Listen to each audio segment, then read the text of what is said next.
Hay otros tipos de cuentos como el cuento realista, que lo que busca es contar una historia basada en la realidad y que ésta sea creíble, ¿sí? Algo como por ejemplo lo que hacen las telenovelas.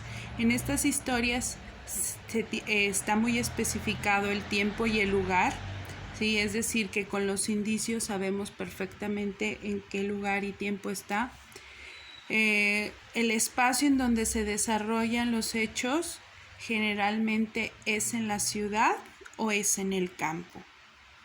El tiempo en el que se dan los hechos es cronológico. Planteamiento, nudo, clímax, desenlace. No hay saltos en el tiempo. Es tremendamente descriptivo. Sus personajes son seres comunes y corrientes. El lenguaje es coloquial, no se necesita un lenguaje metafórico ni un lenguaje técnico.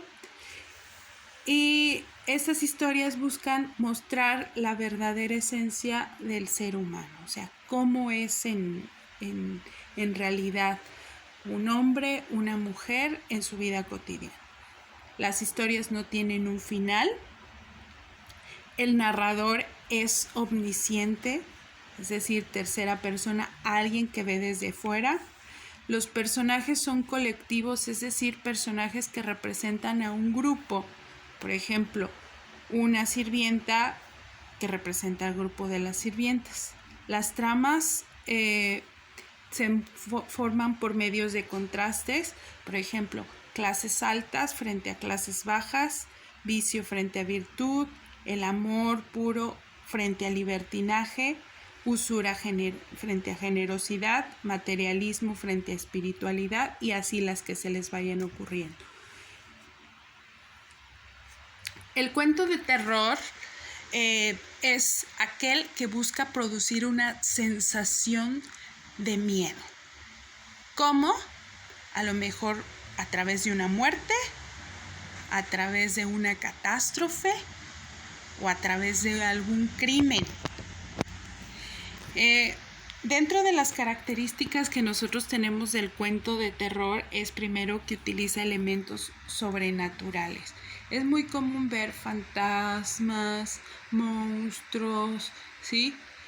Pero también hay cuentos de terror psicológico en donde no es tanto elementos sobrenaturales, sino más bien actitudes humanas perversas. Perverso quiere decir aquello que se sale fuera de la realidad. A lo mejor perversiones como necrofilia, ¿sí? A lo mejor algún personaje que oye voces. Entre las características es que siempre va a haber un elemento que rompa con la cotidianidad, ¿sí? Un personaje vive feliz, pero hay algo. Te debe de producir incertidumbre, ¿sí? Todo el tiempo y la tensión debe de ir subiendo. Tanto que esto va a llevar al límite al protagonista.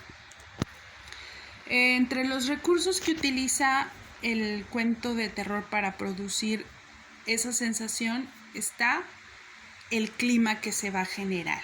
El clima debe de ser de tensión y debe de ir aumentando, tanto la tensión como el misterio.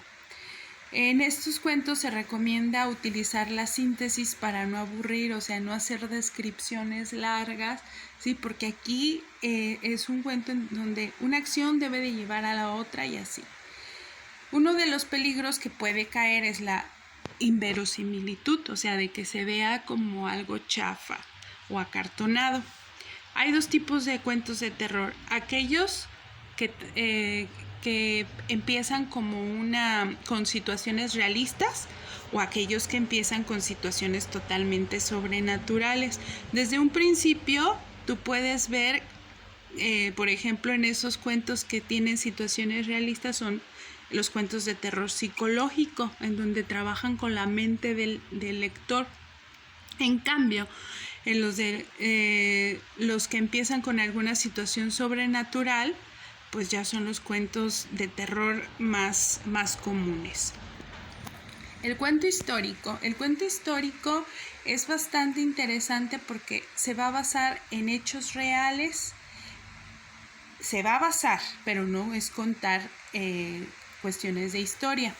Se va a ubicar en un contexto histórico determinado, en una época determinada, ya sea la época medieval, la época del Renacimiento, ¿sí? Y ahí va a mezclar hechos reales con hechos de ficción. O sea, los hechos reales puede ser que se sitúe en una época con un gobernante, en un lugar que realmente existió, pero los hechos puede ser que no sean reales, ¿sí? Por ejemplo, los personajes principales pueden ser imaginarios, inventados, y los personajes secundarios, ahí sí son personajes totalmente reales. O sea, no sé, por ejemplo, que la historia se sitúe en la Revolución, ¿sí? En donde habla acerca de un campesino que esté al servicio de Emiliano Zapata, ¿sí? El campesino es totalmente inventado, pero Emiliano Zapata es un personaje de la historia real. La novela rosa o romántica pues habla de una historia de amor. Puede ser amor sincero, el amor prohibido o el romance, ¿sí? Los personajes son personajes complejos, son personajes carácter, son personajes en donde se profundiza totalmente en ellos y en sus sentimientos. Son personajes que amas u odias, ¿sí? La relación se centra en el amor romántico y en la relación, ¿sí? La historia, el final debe de ser positivo, ¿sí? Dejando que el lector crea que el amor entre los protagonistas y su relación perdurará por el resto de la vida.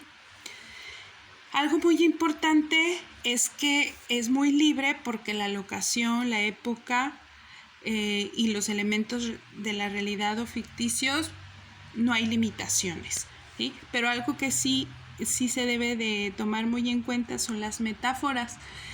En estas historias el lenguaje tiene que estar más embellecido de lo normal, ¿sí? La historia en cuestión al narrador siempre debe de ser un narrador protagonista.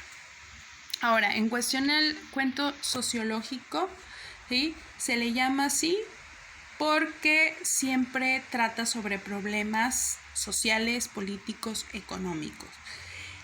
El escritor comprometido, porque así se llama la persona que escribe este tipo de cuentos, trata de denunciar los males de una sociedad, los males sociales, políticos, económicos, la pobreza, la discriminación, etc.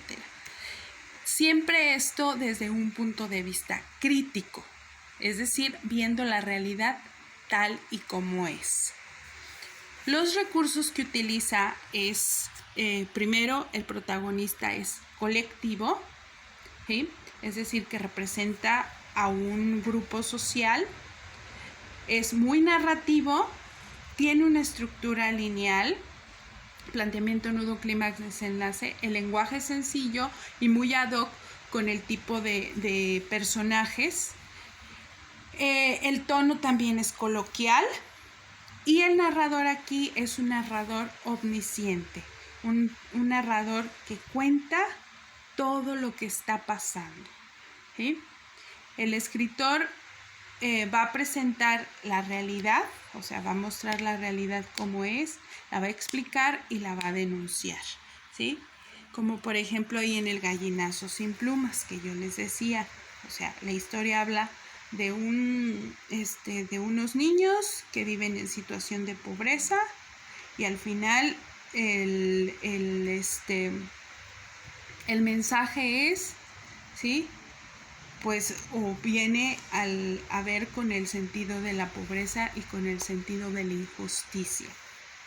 Los temas pueden ser la pobreza, el caciquismo, el racismo, el clasismo, etc.